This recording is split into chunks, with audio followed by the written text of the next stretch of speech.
There's something deeply unsettling about growing older, not because of the gray hair or the aching bones, but because of the silence.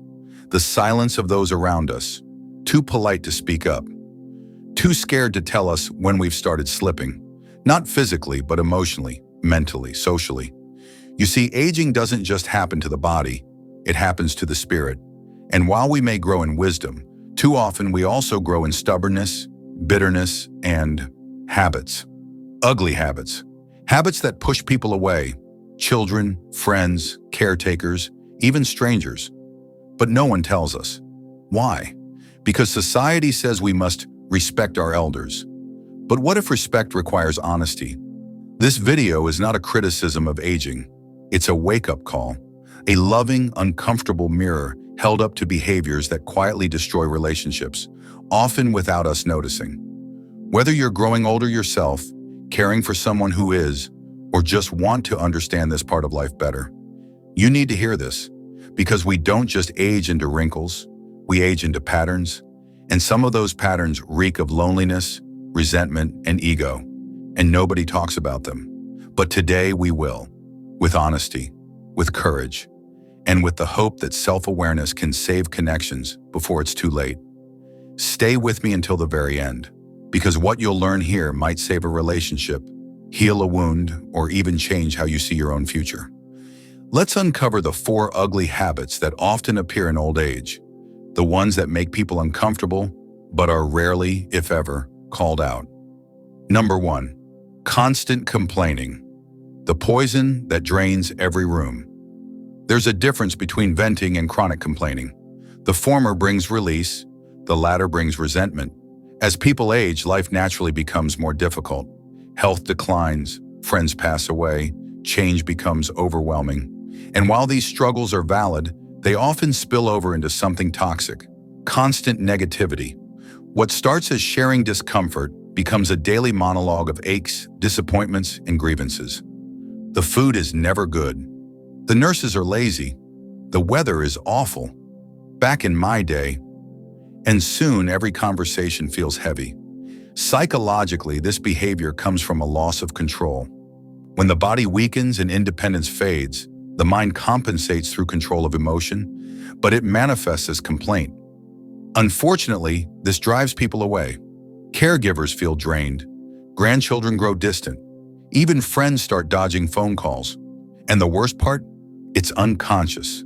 The complainer rarely knows they're doing it. Imagine a young adult visiting their grandfather. They want to hear stories, learn about the past, connect. But what they get instead is an hour of complaints about politics, the nurse, the neighbors. That young adult walks away, not enlightened but exhausted, and they think twice before coming back. Complaining is like secondhand smoke. Even if you're not the source, it chokes the atmosphere. People might not say anything. They're too respectful, too kind, but they feel it, and they pull away. Instead, consider this. Channel pain into wisdom, not complaint. Share stories, not sorrows. Offer perspective, not pessimism. Gratitude, even in suffering, is powerful.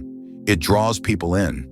If you're older, or know someone who is, help them become the elder who inspires, not the one who drains. Silence the complaints. Speak from the soul, because nobody wants to be around bitterness dressed as wisdom. Number 2, unsolicited advice, when wisdom turns into control. Back in my day, we didn't do it like that. Have you ever heard that line? Maybe from a parent, grandparent, or even yourself. And while it may sound harmless, what lies beneath it is a subtle, dangerous habit, unsolicited advice. Especially from the elderly. Advice is beautiful when it's asked for, but when it's constantly offered without request, it begins to feel less like help and more like control. Older people often feel sidelined, overlooked in conversations, left out of decisions. So to feel relevant, they insert advice. But what starts as sharing wisdom often becomes preaching. It invalidates the experiences of younger people and makes them feel incapable. Imagine a 35-year-old trying to parent her child. Her elderly mother visits and says, "You're doing it all wrong. That child needs discipline." The daughter feels judged, not helped. She pulls back emotionally. A wall forms. Psychology calls this ego reinforcement. When our identity is rooted in being right, we become compulsive fixers. We don't listen, we instruct. And instead of building bridges, we build tension. But here's the truth. People don't want to be told. They want to be heard. Your experience is valuable, but your delivery matters. Offer advice with humility, not authority. Say, "Would you like my perspective?" instead of launching into lectures. Respect is mutual. And just because you're older doesn't mean your opinion automatically deserves dominance. When advice is given with grace and permission, it's a gift. When it's forced, it becomes a burden. If you're aging, remember this. The most respected elders aren't the ones who talk the most. They're the ones who listen the best. The ones who speak only when it's necessary. The ones who understand that wisdom is knowing when to stay silent. Don't let your need to be right cost you closeness. Choose connection over correction. Number 3, talking about death all the time. A heavy shadow over every conversation. It's the elephant in the room. Death. Inevitable, haunting, and often over-discussed in old age. We understand the fear. The clock feels louder, friends pass, bodies weaken. Mortality becomes not just a concept, but a reality. But when conversations become obsessed with death, it leaves others uncomfortable, helpless, and overwhelmed. It's not just what's said, but how often. "I won't be around much longer. I'm just waiting to go. I've planned my funeral already." These remarks, while possibly factual, become emotional weight on everyone present. Younger family members don't know how to respond. They fear upsetting you. They nod awkwardly, change the subject, and later talk about how visiting you feels like attending a funeral rehearsal. Psychologically, this is a coping mechanism called anticipatory grief. It's a way for the aging mind to prepare emotionally. But when vocalized constantly, it turns every interaction into a morbid cloud, blocking joy, humor, and lightness. The tragedy? Death talk often becomes a replacement for real conversation. Instead of connecting with loved ones in the present, you pull everyone into a hypothetical absence. But what if instead you spoke of legacy, of the values you wish to pass on, of the stories that shaped you, of the love you've lived and still carry? Death is real, but so is life right now. Don't turn your remaining days into shadows. Turn them into light. Say this instead: "I'm grateful we're here together." Or, "Let's make more memories while we can." This shifts the energy. It honors the present. You don't have to avoid the topic completely, but don't let it dominate. Death is a comma, not a full stop. Let your presence be filled with peace, not premature grief, because nobody wants every visit to feel like a goodbye. Number 4, over-dependency, the silent burden of constant neediness. There comes a point when the balance between needing help and depending on others begins to shift. What starts as requesting assistance becomes expecting it, and this can create a burden on the people around you. Over time, a growing dependency can make others feel resentful and even trapped in a situation where they're constantly giving without receiving. This shift often happens when an aging individual struggles to accept their limitations. They might feel the need to rely on others for simple tasks, like making decisions, walking to the store, or even managing day-to-day chores. While it's natural to need help, there's a point where it can turn into an emotional weight on family and friends. Psychologically, this stems from fear.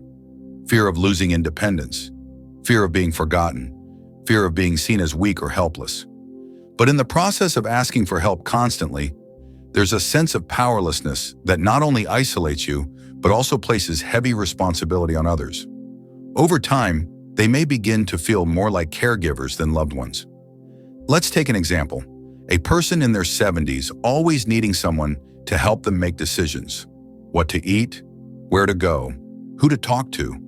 It can become exhausting, especially if they have children or grandchildren who already have busy lives of their own. Over time, this can lead to emotional burnout for the caregiver, who might start feeling like they can't say no without guilt. The solution here is striking a balance. Ask for help when necessary, but also maintain independence where you can. Challenge yourself to make decisions, Take small actions without relying on others, and keep your dignity intact.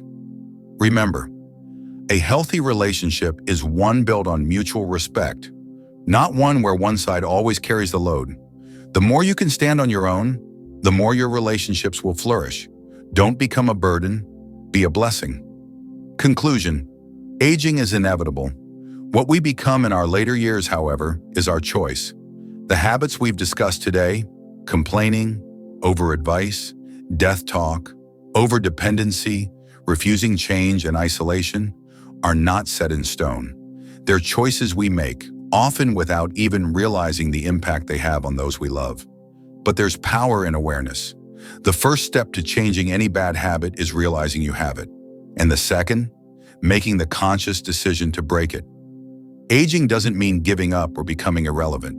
It means becoming more intentional with every day, learning to adapt, grow, and truly connect with the people around you. Embrace change, stay curious, keep evolving, and never forget that wisdom comes not from how many years you've lived, but from how many lessons you've learned. So if you found yourself in any of the habits we've discussed today, don't beat yourself up. Take action. Change is possible at any age. Start today. And if you found this video helpful, please like, subscribe, and share it with someone who could use this reminder. Let's stop ignoring the uncomfortable truths and start living more connected, fulfilled lives. We're all in this together.